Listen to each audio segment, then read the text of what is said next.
Buongiorno a tutti e a tutte e benvenuti a questa nuova lezione di italiano. Spero che voi tutti stiate bene e soprattutto che non sentiate la miriade di rumori che provengono da casa mia, perché fuori è praticamente un cantiere a cielo aperto. Come il titolo lo indica, in questa lezione vediamo come si forma l'imperfetto, ma in questa lezione ci soffermiamo sul come si forma l'imperfetto e non sul quando si usa l'imperfetto. Ora, sono sicura che tutti voi, che tu sai che l'imperfetto si utilizza per esprimere una situazione del passato. Ma quali azioni del passato e quando utilizziamo l'imperfetto anziché il passato prossimo lo vediamo in un'altra lezione. Allora, il compito di oggi è un compito molto semplice perché l'imperfetto, nonostante il suo nome può trarre in inganno, non è un verbo poi così imperfetto. Perché? Perché i verbi che formano l'imperfetto in maniera irregolare sono veramente pochi.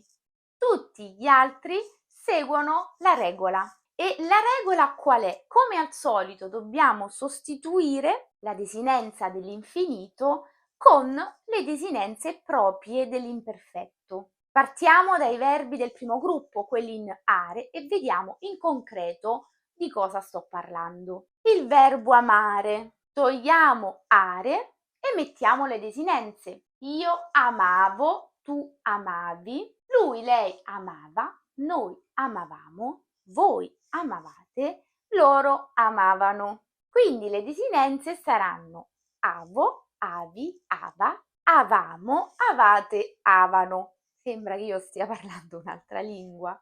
Attenzione all'accento, noi amavamo, voi amavate, loro amavano. Stesso discorso per i verbi in ere. Vedere.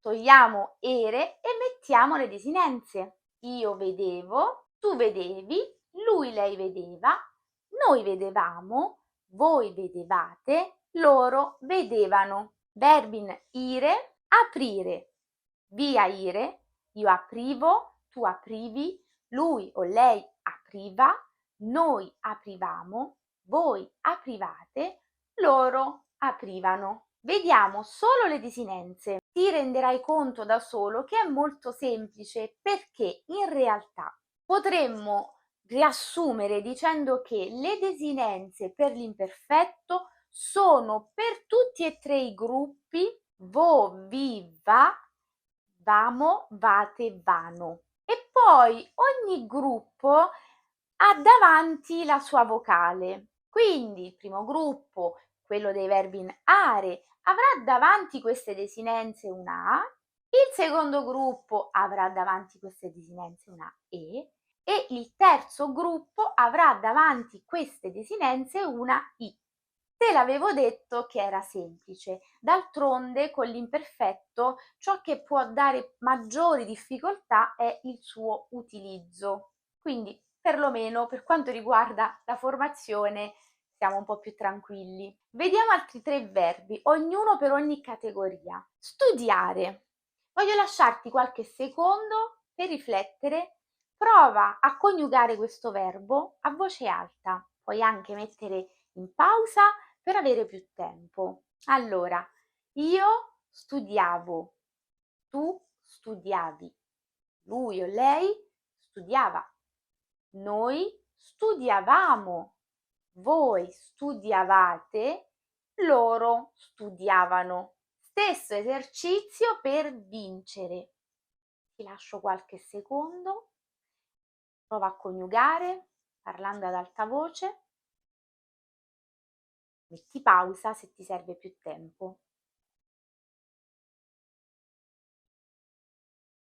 Io vincevo, tu vincevi, lui, lei vinceva, noi vincevamo, voi vincevate, loro vincevano. Ultimo verbo per terminare questo esercizio, dormire.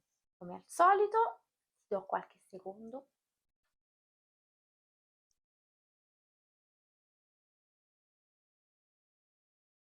Io dormivo, tu dormivi, lui o lei dormiva, noi dormivamo, voi dormivate, loro dormivano. Benissimo, cosa dobbiamo aggiungere? I verbi irregolari. Ne vediamo 4. Essere. Essere di solito è quello che si conosce maggiormente perché è maggiormente utilizzato, quindi sicuramente l'avrai già sentito. Io ero, tu eri, lui, lei era, noi eravamo, voi eravate, loro erano.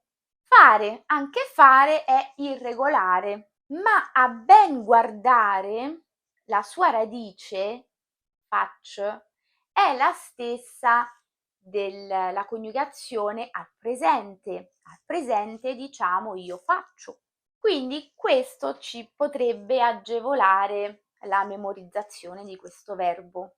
Alla radice faccio, fac, alla radice FAC aggiungiamo le desinenze. Io facevo, tu facevi, lui faceva, noi facevamo, voi facevate, loro facevano. La pronuncia è sempre C. Quando dopo una C abbiamo una E, la pronuncia è sempre C. Altro verbo irregolare che forma l'imperfetto in maniera irregolare, il verbo dire. Così come fare, dire presenta la radice della prima persona singolare del presente. Al presente diciamo io dico e nell'imperfetto troviamo questa radice, dic.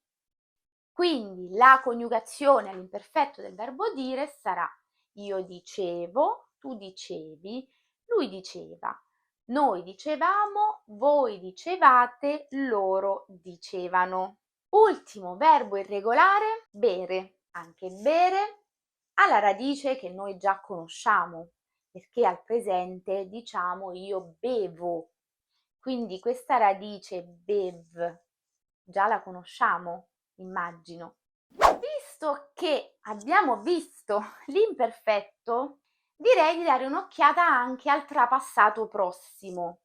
Il trapassato prossimo è un verbo composto quindi dall'ausiliare e dal participio passato. Se hai visto il video sul passato prossimo saprai bene di cosa sto parlando. Nel caso invece del trapassato prossimo, l'ausiliare, essere o avere, è coniugato all'imperfetto. Esempio pratico. Sono andata in piscina, ma purtroppo era chiusa. Vedi come il trapassato prossimo è formato dall'ausiliare essere, che in questo caso è ero, perché è coniugato all'imperfetto, e dal participio passato. Ero molto stanca perché avevo dormito poco. Qui invece c'è l'ausiliare avere, coniugato all'imperfetto. Questa è proprio la struttura del trapassato prossimo, che come tutti i verbi composti ha un ausiliare e un participio passato. In entrambi gli esempi puoi vedere che ho utilizzato il trapassato prossimo prima con il passato prossimo e qui invece con l'imperfetto. I miei nonni mi raccontavano sempre di quando erano andati in viaggio di nozze a Venezia. Ricordati sempre che in presenza dell'ausiliare essere dobbiamo fare l'accordo, vale a dire riportare il genere e il numero nel participio passato. Sono andati, in questo caso è plurale, perché sto parlando dei miei nonni. Anche di questo ne ho parlato in un'altra lezione. Bene, spero che non ci siano dubbi su questo imperfetto e che per te sia tutto chiaro. Se non è questo il caso, scrivilo nei commenti. Le richieste di chiarimenti e i commenti costruttivi sono sempre ben accetti.